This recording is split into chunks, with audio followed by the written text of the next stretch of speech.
I discovered the law of attraction, the law of assumption at 62 years old. If I could change at 62 years old, it's not too late for any of you. Keep that in mind. It's never too late. It truly isn't. A lot of us, when we're trying to change our lives, we want to get away from the things we're doing. We want to stop what we're doing and escape the habits that we're in. But when we're focusing on getting away from something or stopping something, we're in the frequency of that. We're in the frequency of the thing we're trying to escape. It works so much better if we actually focus on something we want instead of something we don't want. The things you're trying to get away from will be left in the past.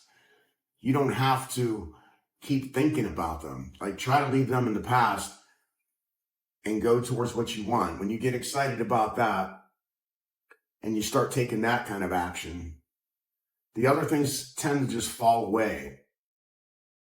As long as we're identifying as the person trying to escape the past or get away from something that we don't want, that's the vibration, that's the frequency that we're on. And our identity it creates our thoughts and creates the way we view things. And that's how we're going to see the world. And because that's how we see ourselves. We see ourselves as somebody who's made mistakes or who wants to get out of a trap or somewhere that we feel stuck. And then that's how we see ourselves. I'm just somebody who's stuck and I'm trying to escape here. Instead of somebody who, I'm excited and I can't wait to do this thing, whatever that might be. Move somewhere, get a new job, find a new relationship. It doesn't really matter. So focus on the thing you want, not the thing you want to get away from. And it makes all the difference in the world. Step into the version of yourself that you see yourself as, the best version of yourself that you see yourself as, and start living as that person today. Step into that version of yourself now. It doesn't have to take forever. It doesn't have to take months. It doesn't have to take weeks even. Some people can just flip it around and do it in a matter of days. So think big and expect big things to happen. Expect good things to happen. Envision it working out. Envision your life falling into place. And you'll be led to take the right steps to make that happen. Another thing too is to use expressive language. It really helps us believe what we're saying, and it conveys to others confidence and courage. You know, people who are successful use very expressive, strong, direct, powerful language. We need to create who we want to be and how we want our lives to be inside of ourselves before we'll experience it in the 3D world. Until we believe it on the inside and see it on the inside and live it on the inside, live now as if we already have it, then we won't see it on the outside. Until we actually create the inner strength, the inner belief, the inner identity to make our dreams, our hopes, our desires happen, we won't see it on the outside. And we have to give to the world and to people what we're looking for. If we're looking for respect, give respect. If we're looking for love and understanding, give love and understanding.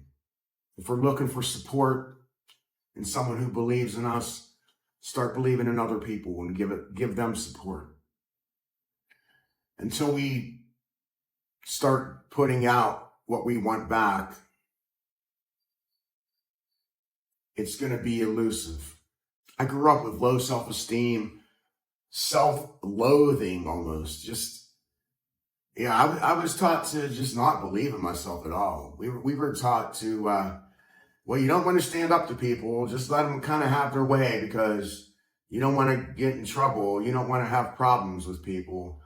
I mean, we were just taught to let people walk all over us. So, I mean, that's where I came from. That was not an easy thing to turn around. I can tell you that. And when you're trying to disprove your own identity, see, that was my identity.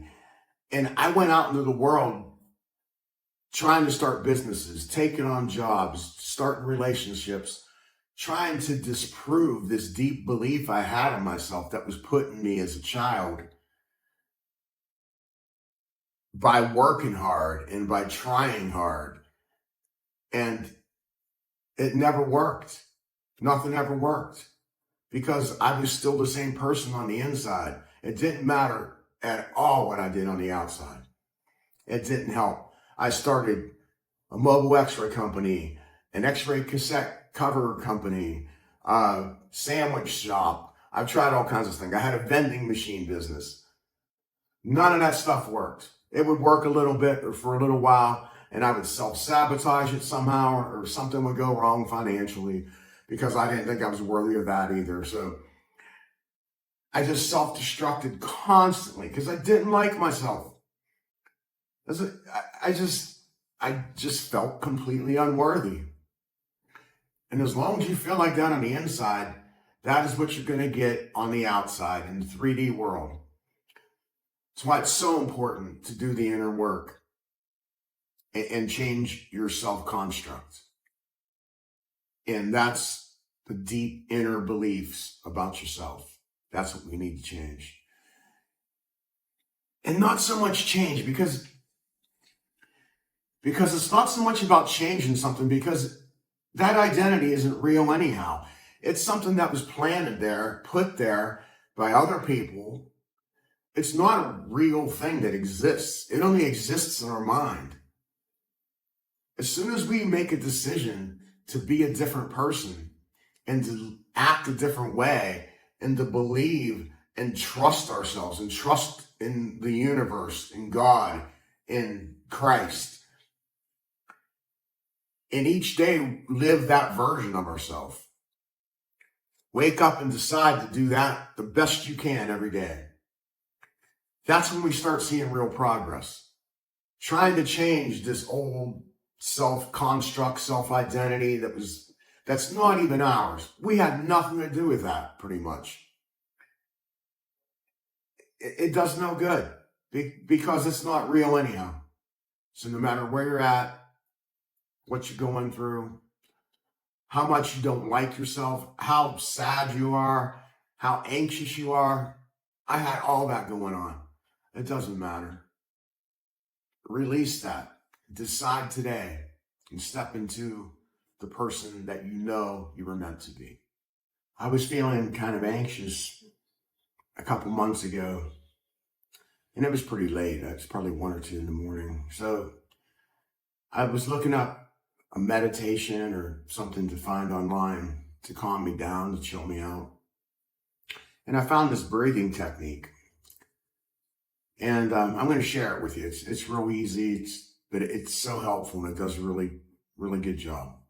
So you take in a deep breath and take it in through your abdomen. Let your abdomen expand. Let the pressure, hold it for just a couple seconds. Let that pressure build so you can feel it. And when you breathe out, keep your mouth closed. Keep your teeth, don't keep them really tight together, but keep them together.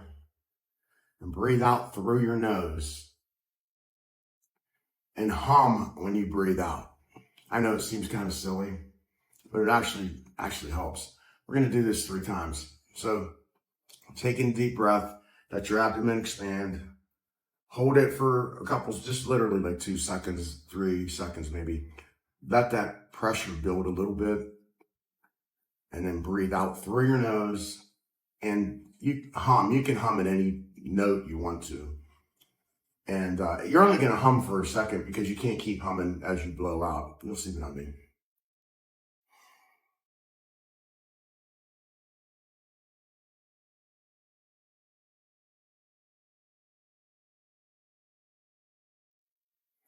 See, so even after you're done humming, you're still blowing air out. Hum as long as you can, and then as you blow the air out. Now, this stimulates the pituitary gland, And the pituitary gland releases hormones, growth hormones, stress relief hormones, and oxytocin.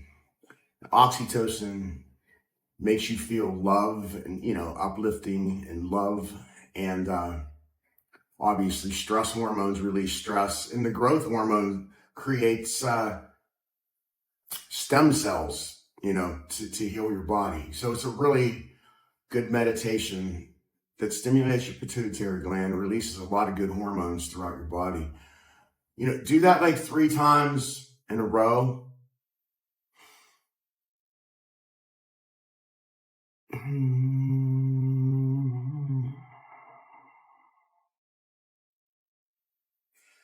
You can just feel your body relax. Try it out, see if it works for you. It really helped me. I found it that one night, and it relaxed me, and I got to sleep a few minutes later. So I wanted to share that with you. All right, thank you. Have a great day.